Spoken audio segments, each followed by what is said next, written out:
Kenapa harus nabung saham? Jika kita mengingat kembali di zaman dulu, harganya dulu gak segini, tapi kenapa sekarang semakin mahal tapi yang didapatkan hanya sedikit? Coba diingat lagi 5-10 tahun yang lalu jika kita bawa uang Rp100 ke minimarket, kira-kira sudah bisa belanja apa saja. Lalu bandingkan dengan zaman sekarang, itulah akibat dan dampak yang ditimbulkan oleh inflasi. Inflasi menurut Badan Pusat Statistik, rata-rata inflasi Indonesia selama 5 tahun terakhir ini mencapai 3,5% per tahun. Namun di sektor yang lain, inflasi yang terjadi di masyarakat bahkan bisa lebih tinggi, misal biaya pendidikan anak dan biaya kesehatan, setiap tahunnya bisa naik mencapai 10-15%, bahkan lebih. Data inflasi Indonesia pada awal bulan Desember tahun 2023 diumumkan mengalami kenaikan secara bulanan dan tahunan. Inflasi Indonesia bulan November tahun 2023 tercatat naik 0,38% secara bulanan dan 2,56% secara tahunan. Inflasi November tahun ini dikarenakan melonjaknya sejumlah harga bahan pangan. Inflasi naik karena meningkatnya sejumlah harga pangan, terutama gula, cabai rawit merah, bawang putih, dan rokok. Data inflasi tahun 2023 masih lebih baik dibandingkan tahun 2022 lalu, di mana berdasarkan data dari Badan Pusat Statistik, BPS, tercatat Indeks Harga Konsumen atau IHK Indonesia sepanjang 2022 mengalami inflasi sebesar 5,51%. Inflasi tahun 2022 dipicu oleh tarif transportasi sebesar 15,26% dengan andil 1,84%. Kedua, inflasi terjadi pada makanan, minuman dan tembakau sebesar 5,83% dan andilnya 1,51%. Sepanjang 2022, inflasi disumbang oleh bahan pangan seperti telur ayam ras, beras, daging ayam ras, tomat, cabai, dan minyak goreng. Selain itu, bahan bakar, tarif angkutan udara dan rokok kretek turut memberikan andil yang cukup lumayan. Laju inflasi 2022 menjadi yang tertinggi sejak 2014, di mana pada tahun tersebut inflasi Indonesia menembus 8,36%. Pastinya kita tidak mau uang kita tergerus oleh inflasi.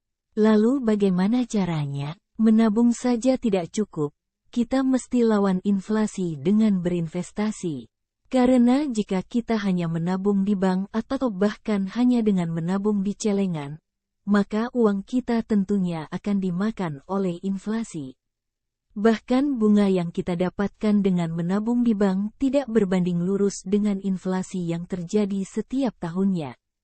Sehingga jika dibandingkan dengan kenaikan harga barang dan jasa, uang yang kita tabung selama ini di bank sebenarnya mengalami penurunan nilai. Salah satu investasi yang cukup baik adalah investasi saham. Agar bertumbuh kita harus mulai rutin berinvestasi saham secara berkala pada perusahaan blue chip di pasar saham. Saham blue chip adalah istilah pasar modal yang mengacu pada saham dari perusahaan besar yang memiliki pendapatan stabil dan liabilitas dalam jumlah tidak terlalu banyak. Nabung saham. Banyak yang beranggapan bahwa membeli saham hanya bisa dilakukan oleh para orang kaya raya. Hal tersebut salah karena saat ini sudah banyak yang menawarkan kemudahan berinvestasi saham. Salah satu konsepnya adalah dengan nabung saham. Di zaman dulu untuk membeli saham dibutuhkan modal sedikitnya 25 juta rupiah. Namun sekarang cukup dengan membeli satu lot atau 100 lembar saham. Satu lembar saham harganya cukup beragam. Ada saham yang mempunyai harga hanya Rp100, sehingga untuk membeli satu lot cukup merogoh dompet Rp10.000. Jika satu lembar saham seharga Rp500, maka satu lot atau 100 lembar saham harga totalnya hanya Rp50.000. Hanya dengan Rp50.000 seseorang sudah bisa menabung saham. Jika kita secara konsisten terus-menerus setiap bulan menabung saham dengan cara menambah jumlah kepemilikan saham, maka dalam waktu 10 tahun atau 15 tahun berikutnya kita akan mendapatkan hasil yang cukup besar. Jadi berbeda konsep investasi saham atau nabung saham dengan konsep main saham. Karena banyak orang yang masih berpikiran bahwa kegiatan jual beli saham adalah pagi beli sore jual. Selama ini kegiatan jual beli saham masih sering disalahartikan. Sekali lagi investasi saham atau nabung saham dengan main saham. Sebagai pemula, disarankan untuk memulai dengan investasi kecil. Beli saham dalam jumlah yang sesuai dengan kemampuan keuangan kita sendiri.